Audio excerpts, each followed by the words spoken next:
we made 12 films off of That's My Hat.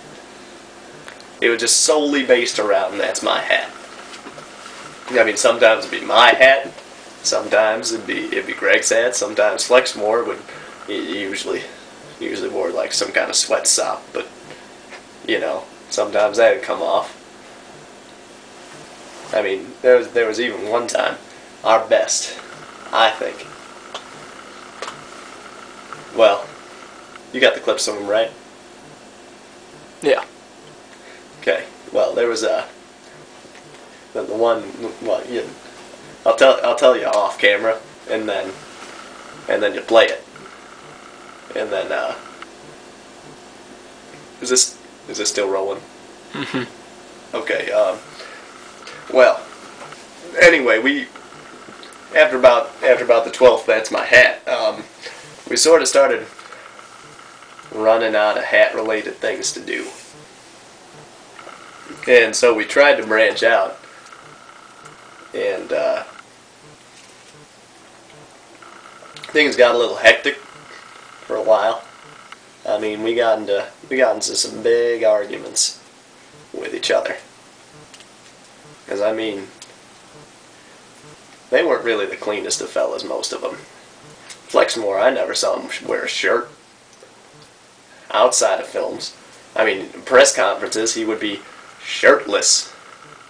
Sometimes in dress pants. That was one thing I could key to him. But for the most part, he was shirtless even during photo shoots, even during conversations with the press, interviews. He once got onto a newspaper cover without wearing a shirt. And that just, even now I don't like that. Redfield ate. I should have kept him in a damn barn. For some reason, you see, excuse me, there's a point when our agents got together and decided that we should try to live in the same apartment for a while. And Redfield ate everything. Once he ate everything that we had in our icebox at one point, and I said, where does it even go? And he just looked at me and laughed and said, into the toilet. I think that man is the abyss.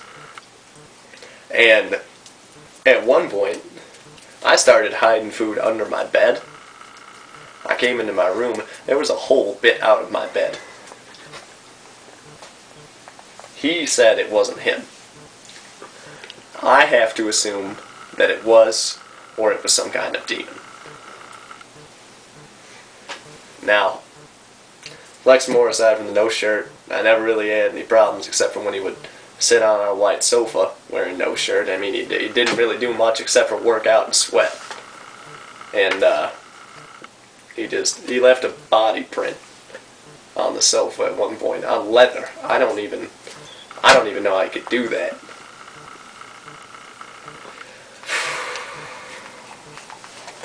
Al Mexican just kind of kept to himself.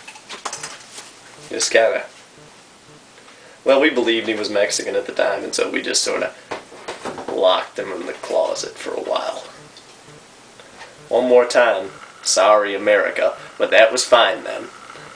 We just sort of, we gave him like a small room to himself, and he used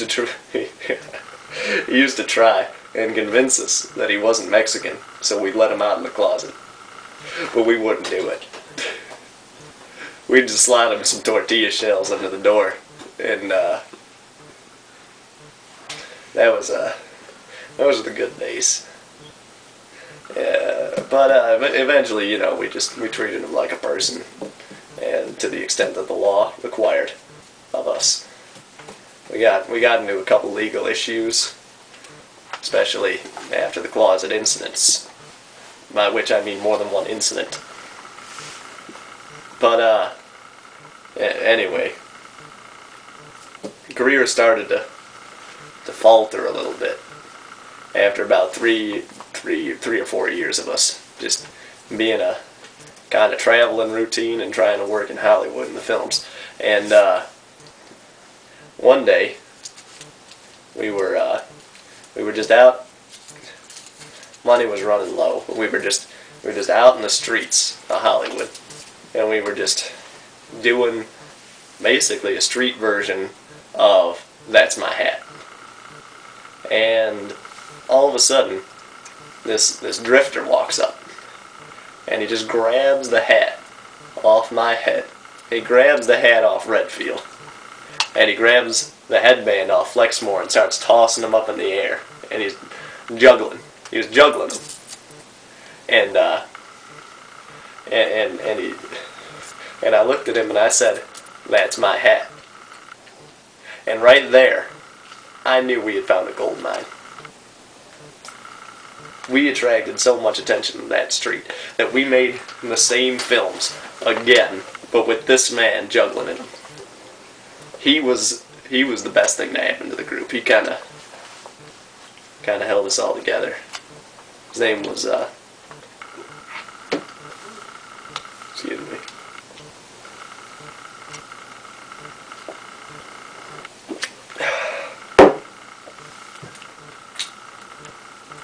His name was Gator Joseph Jeffersoninsky.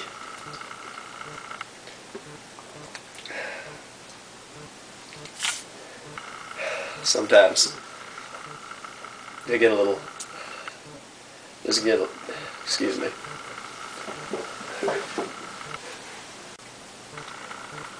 Well,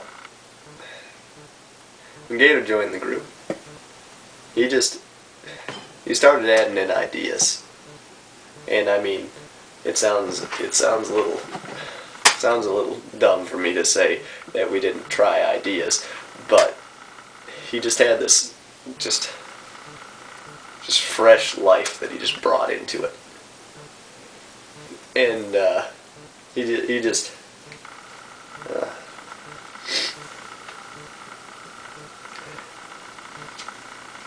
juggled our hearts.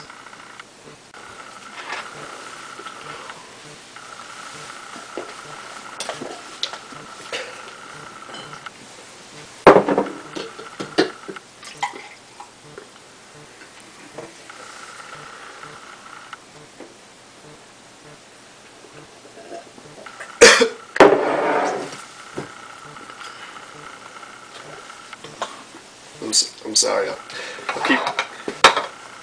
keep going.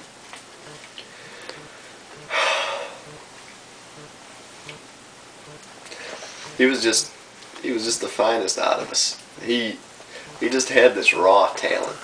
I was the oldest of us back in those days, and I tried to take him in. Like I took him under my proverbial wing and tried to raise this boy like I would my own son. And my own sons didn't really like it very much.